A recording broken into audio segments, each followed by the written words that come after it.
Hey guys, what's good? It is June 20th, 2026. This is Shane's World News Views podcast for the week.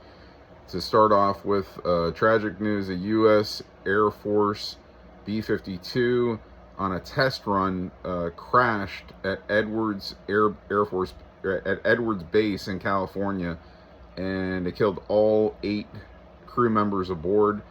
Shit like that happens, unfortunately. So rest in peace to those 8 people that died on board.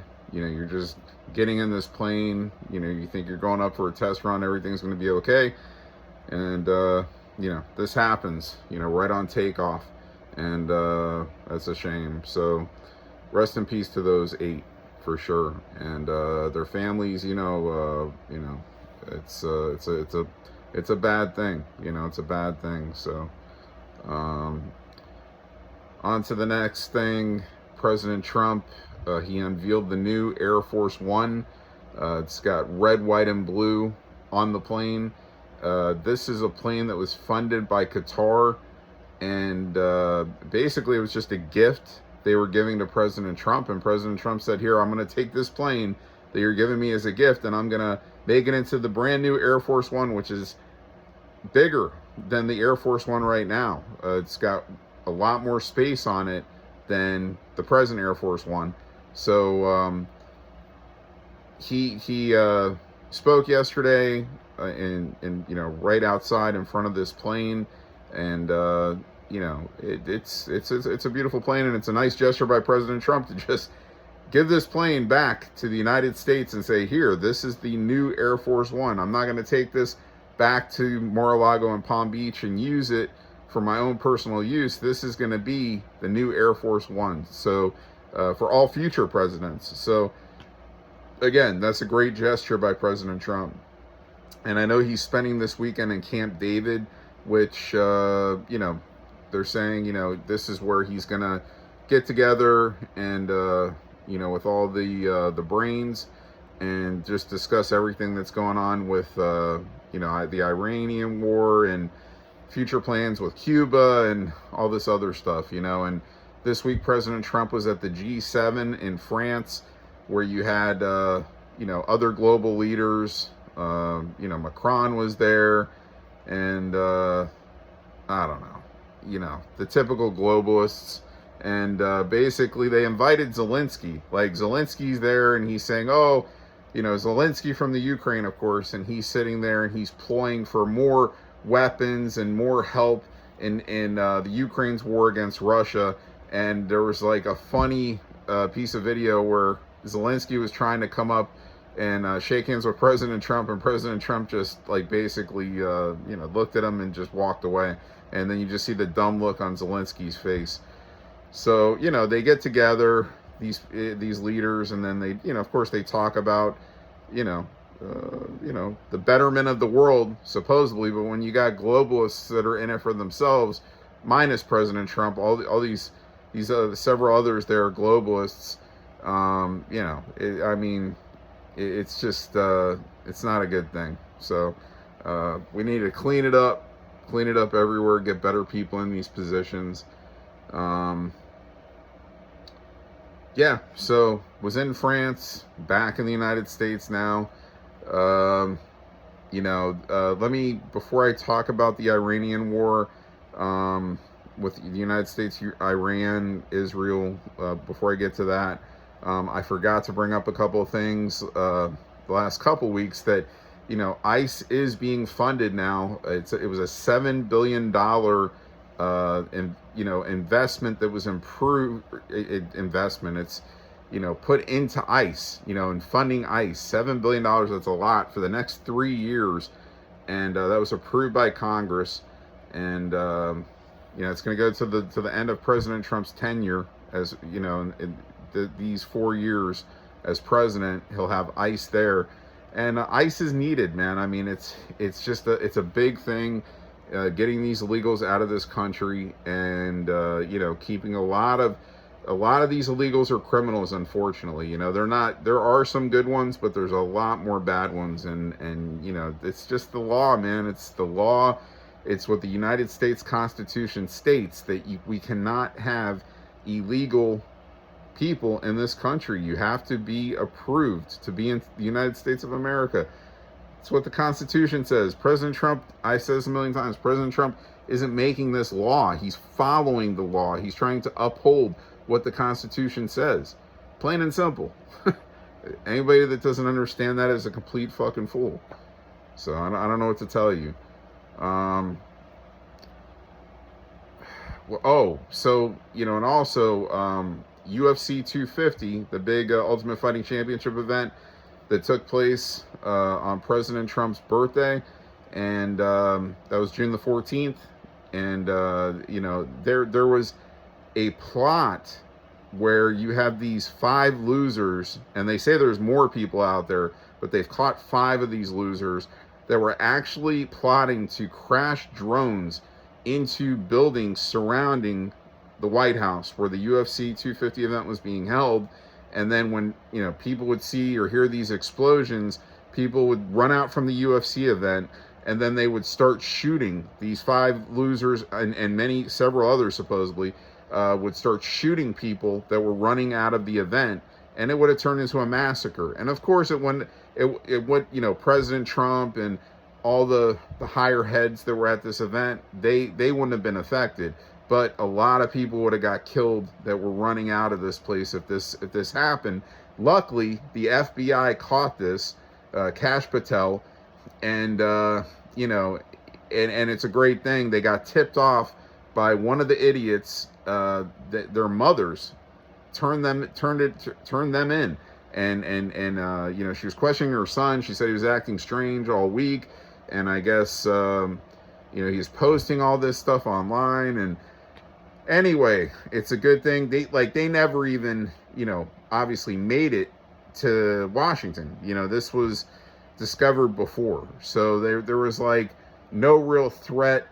Even the people, I guess, that they, you know, that they haven't caught, because I heard that there's several more people that were a part of this, that would have been a part of this, that they're still looking for, because they were questioning, well, you know, there was no hesitation about the event still going on, and, you know, they were comfortable enough with the event going on with the information that they had.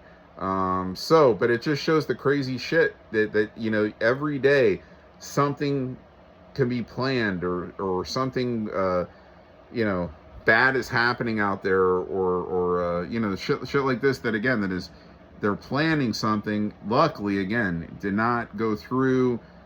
FBI got on top of it, was tipped off, and you know, so, but that's President Trump's birthday, and imagine if that would have happened, you know, just another shit show, crazy, batshit crazy fucking thing. And again, luckily, it did not happen. And Kash Patel, the FBI, they caught it, and that's a good thing. That's all I could say. What else did I want to get to this week? Well, I'm going to talk about Iran. I guess we'll get right into that. You know, there was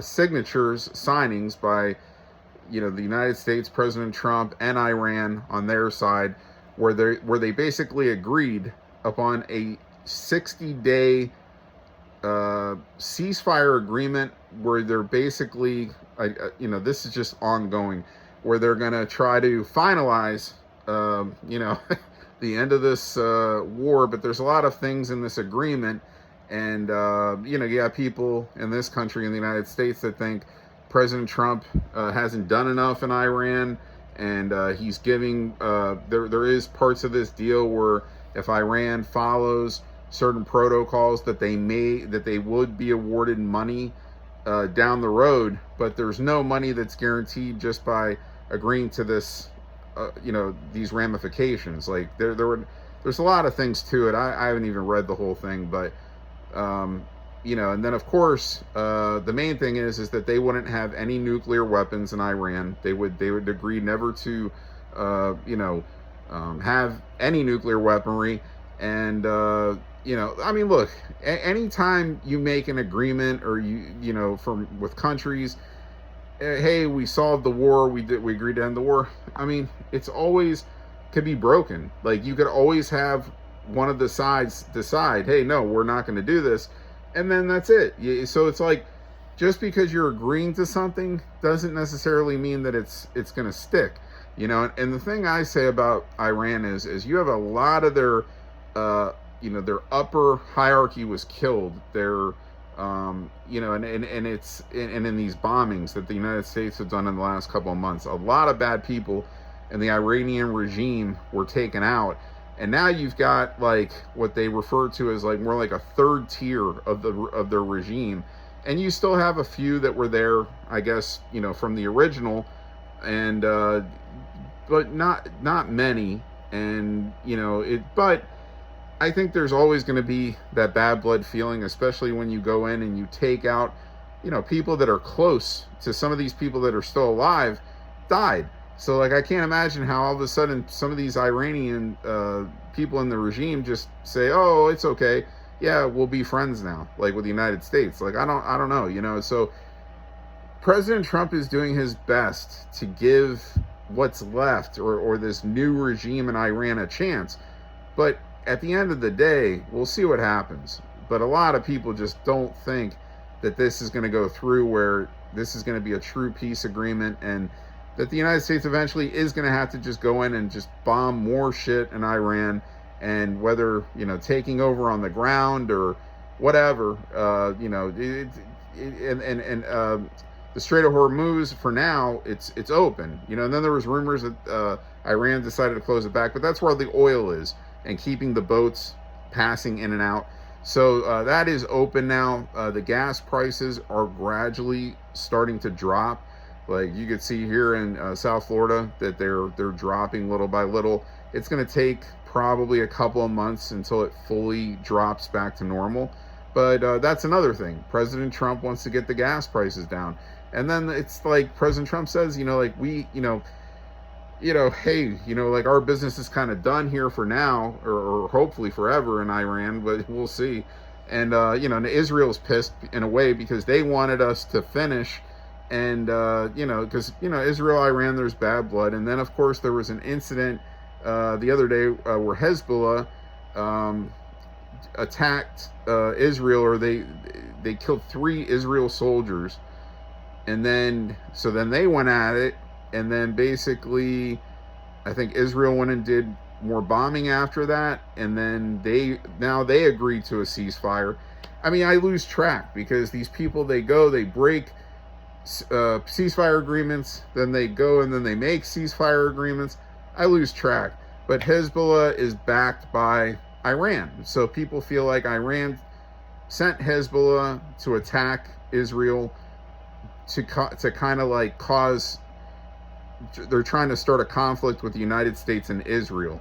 Like President Trump and Bibi, the head of Israel, trying to like tarnish their relationship somehow.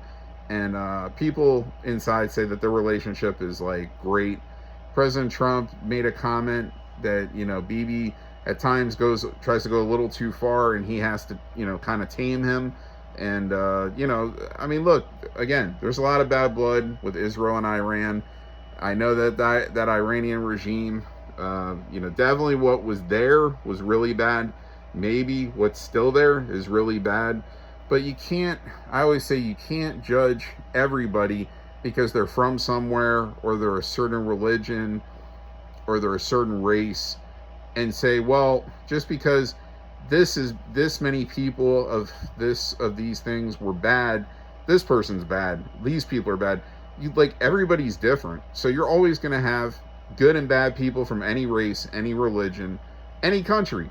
So my hope is that, a new Iranian regime will come, and whether it's this or down the road, and just be better people that run it, right? That want peace and don't look at the United States of America as the devil, that don't say death to America for no reason, like their last regime did, and have an intention, if they could, to go and just blow people up for no fucking reason, because they think for some reason that everybody is bad but their people in Iran, I don't know. So it's kind of like, Hitler in Germany. So just because Hitler was this batshit crazy, leader of Germany at one time that killed Jews should have, like, after that, should have we just thought that every person in the Germany that they put as their head was going to be just like Hitler?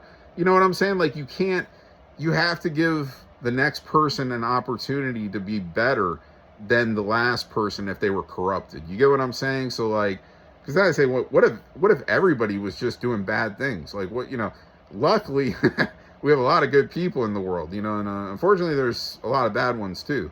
But anyway, guys, we'll see what happens with this shit. You know what I'm saying? This is just an ongoing thing. But for now, it looks like the gas prices, again, are gradually going to come down. That's a good thing for the United States. You know, President Trump, man, I think he's doing a great job all around. I really do. You know, and the Dems, man, it's a game when you have these two parties, this Republican, Democrat party. It's just these two parties are always going to, you know, it never was like this where, like, the one couldn't give the other respect. Like, very rarely you're hearing any Democrats come out and give President Trump respect. There are some, you know, Fetterman, he's up there.